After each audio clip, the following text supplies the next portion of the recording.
Cultura da empresa. Cultura é a maneira de sentir, pensar e agir de uma população e pode ser a população de uma determinada empresa, o quadro dos funcionários, das pessoas que trabalham numa determinada empresa.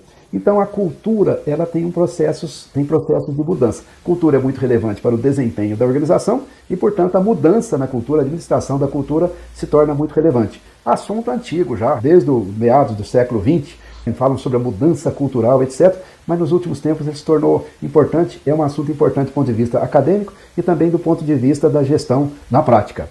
Então, administrar a cultura é acompanhar a cultura, buscar a sintonia com a cultura para ver o que está acontecendo do ponto de vista das emoções, dos sentimentos, dos pensamentos reinantes dentro da empresa. Primeiro ponto, acompanhar.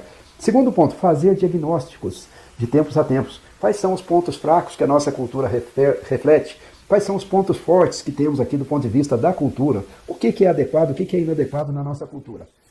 Mas, alinhar a cultura com a estratégia é um ponto a ser administrado. É trabalhar para que a cultura da empresa esteja em sintonia com aquilo que a empresa quer fazer agora. Então a empresa era uma empresa tradicional, mas agora ela está se digitalizando. Então nós temos que mexer na cultura para alinhar com essa estratégia. O treinamento é um elemento forte, é uma das armas fundamentais dessa mudança cultural, da administração da cultura, juntamente com a comunicação, né? Então, a gente pensa na administração da cultura atualmente como ela é, tá certo? Para ir ajustando a cultura, e também pensa nos processos maiores, processos de mudança, sempre que for necessário. Quando grandes mudanças acontecerem no ambiente, ou na organização, ou na estratégia, temos que trabalhar bem a parte da cultura. O John P. Kotter, não confundir com Kotler, que é da área de marketing. John P. Kotter, ele estudou bastante o processo de cultura e trabalhou bastante com o processo de mudança cultural. E ele disse que as empresas, muitas vezes, elas não têm sucesso com a mudança cultural, que elas não adotam um processo holístico, quer dizer, um holístico que veja o todo, que acompanhe a coisa no seu todo. Elas ficam só num ângulo. Não, precisa ter um processo holístico. E elas não envolvem suficientemente as pessoas. Então ele propôs um processo de transformação da cultura em 8 passos que vale a pena a gente refletir sobre eles aqui. A necessidade de mudança da cultura, tá certo? Alguém que tem poder percebeu que é necessário mudar a cultura. O fato desse alguém que tem poder perceber que a cultura precisa ser mudada não quer dizer que basta essa pessoa dizer vamos mudar a cultura e ela muda. Não, não, não. É um processo bem mais complicado. Então, essas pessoas que estão sentindo a necessidade de mudança da cultura, em primeiro lugar, tem de criar um senso de urgência. Quer dizer, tem que vender a ideia da mudança, mostrar que é necessário, mostrar que é do tempo e que há urgência em fazer alguma coisa para mudar a cultura da organização. Criar um senso de urgência e vender bem a ideia. Então, aí na sequência vamos criar uma equipe para liderar essa mudança. Pessoas que tenham credibilidade interna, que tenham legitimidade interna e que tenham resultados já comprovados de liderança e de motivação e pessoas que são envolvidas efetivamente. Criar um pequeno grupo para levar essa mudança avante. Não é muito fácil, tem que ter persistências, tem que ser pessoas com firmeza, resilientes, etc. Criar um grupo para capitanear o processo de mudança. 3. Criar uma visão estratégica da mudança. Transformar em os valores, né, daquela nova cultura que nós estamos querendo colocar no lugar dessa velha cultura, em comportamento esperado, tá certo? Então, o que é o comportamento esperado de alguém que está dentro de uma cultura digital? O comportamento esperado é que a pessoa pense em soluções mais avançadas, que ela pense em soluções mais de inteligência artificial, que ela busque o apoio de TI. Tá bom. Então, transformar os valores, né, da nova cultura em comportamentos. A pessoa vai lá e faz isso. Estabelecer confiança e responsabilidade, né, no processo de mudança.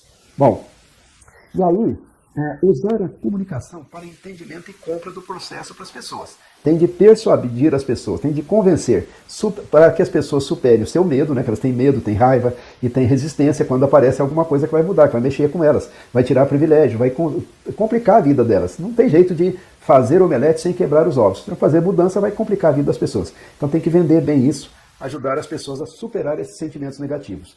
Tem que encorajar o diálogo, porque situação difícil, desafio, com conversa a gente se entende mais e as coisas funcionam melhor. Acolher as pessoas resistentes. Muitas vezes os resistentes são rejeitados, os resistentes são atacados, mas não pode, tem que acolher. Tem que verificar por que são resistentes, o que está pegando, né? E aí nessa acolhida, muitas vezes os resistentes vão se transformando e viram aliados nesse processo de mudança. Fortalecer as pessoas para agirem, fazer o empowerment lá nos níveis necessários de decisão, já com a nova cultura, né? Desenvolver um senso de responsabilidade compartilhada, as pessoas compartilharem, buscando a mudança para o caminho certo. Porque muitas vezes as novidades não trazem sucesso imediato, né? Ou resultados melhores imediatos. As pessoas têm que ter a coragem de ir errando e tentando ir avançando. Treinar o pessoal nas atitudes e habilidades necessárias para a nova cultura. Enfrentar os problemas de resistentes de alto nível. Muitas vezes o resistente é aquele cara que está lá em cima, né? E aí tem que trabalhar, tem que lutar, tem que ir conversando, tem que fazer coalizão interna na empresa para chegar a uma mudança que faça mais sentido. 6. Produza vitórias de curto prazo. Pequenos ganhos, né, de acordo com a nova cultura, já vão ser bem significativos. Então, pequenas coisas feitas, aí busca essas pequenas vitórias e ofereça feedback positivo para as pessoas para ir consolidando as transformações a partir de pequenas coisas. Não esmoreça. 7.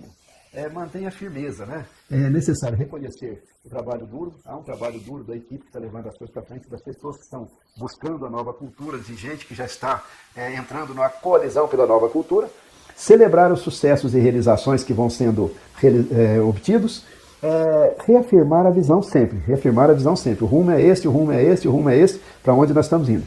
E aí a última fase, criar uma nova cultura, né? Desenvolva metas para a estabilização, reforço e sustentação da mudança, desenvolva medidas de desempenho para verificar se nós estamos no rumo certo e até que ponto nós podemos monitorar os resultados. Faça ajustes na mudança, na visão e na estratégia para refletir as coisas novas que vão chegando. E aí, conclame as pessoas a introduzirem essas mudanças, né, no seu emocional, e aí a ficarem abertas para novos desafios, novas pressões, novas forças que virão do ambiente, e a gente ir sendo capaz de levar as coisas para frente do jeito mais adequado possível. Então, isso é o processo de mudança segundo o Potter.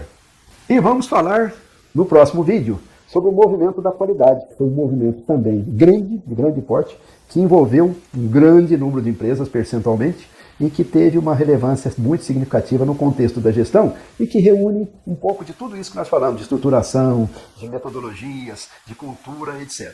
Será assunto do nosso próximo vídeo. Vamos aí.